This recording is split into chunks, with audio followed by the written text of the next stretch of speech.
Hello दोस्तों, स्वागत है आपका हमारे चैनल डिफेंस अफेयर्स पर। दोस्तों, ये एक प्रूवन फैक्ट है कि फ्यूचर में एरोस्पेस इतना इम्पोर्टेंट डोमेन बन जाएगा कि जो उसे कंट्रोल करेगा वो पूरे प्लैनेट को भी कंट्रोल कर पाएगा। इंडिया एरोस्पेस इंडस्ट्री में आज बहुत पीछे है और अगर हम इंडियन एयरफोर्स की कंबाइंड स्ट्रेंथ की बात करें तो अभी इंडियन एयरफोर्स के पास 31 स्क्वाड्रंस है, जिनमें से 3 MiG-21 बाइसन स्क्वाड्रंस है जिसे 2025 तक रिटायर कर दिया जाएगा। इसे बैलेंस करने के लिए इंडियन एयरफोर्स 3 सुकोई 30 MKI स्क्वाड्रंस और 2 LCA तेजस मार्क 1 स्क्वाड्रंस को इस साल खरीद लेगी। ऐसा करने से इंडिया 33 कॉम्बैट जेट स्क्वाड्रंस को मेंटेन कर पाएगी। पर बात यहीं पर खत्म नहीं होती, क्योंकि 2027 तक India Jaguar deep penetration strike aircraft को भी रिटायर कर देगी, जिससे इंडिया की कंबाइंड स्ट्रेंथ 32 स्क्वाड्रन हो जाएगी। वहीं 2030 तक अगर इंडिया ने और फाइटर जेट्स को ऐड नहीं किया तो इंडिया के पास 10 कॉम्बैट स्क्वाड्रंस की कमी भी हो जाएगी। इसी कमी को पूरा करने के लिए इंडिया ने 114 फॉरेन फाइटर जेट्स प्रोक्योर करने की डील भी की है, जो भी अपनी प्रोग्रेसिव स्टेज पर है। इस गैप को फिल करने के लिए इंडिया ने इंडिजिनस फाइटर एयरक्राफ्ट के एक्विजिशन की तरफ भी बढ़ना शुरू कर दिया है।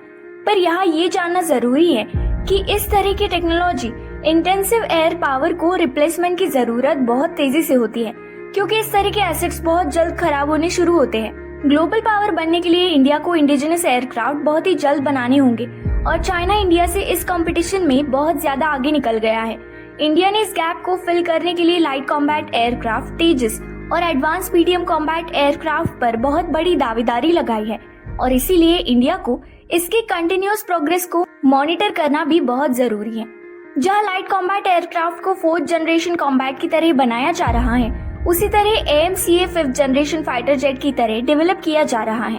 और अगर हम इन दोनों में डिफरेंस देखें तो 4 different generation fighter jet multi role fighter jet होते हैं, जो फास्ट स्पीड, ऑल्टीट्यूड और डायरेक्शन में क्विक चेंजेस के लिए एनर्जी मनूवरेबिलिटी कॉन्सेप्ट को यूज करते हैं। जहां तेजस को इंडिजिनस बनाने की बात हो रही है तो इस टेक्नोलॉजी में एक और टेक्नोलॉजी सबसे इम्पोर्टेंट होती है, जो एयरक्राफ्ट को आसमानों तक पहुंचाने के लिए बहुत जरूरी होती है, और वो है टर्बोफैन इंजन।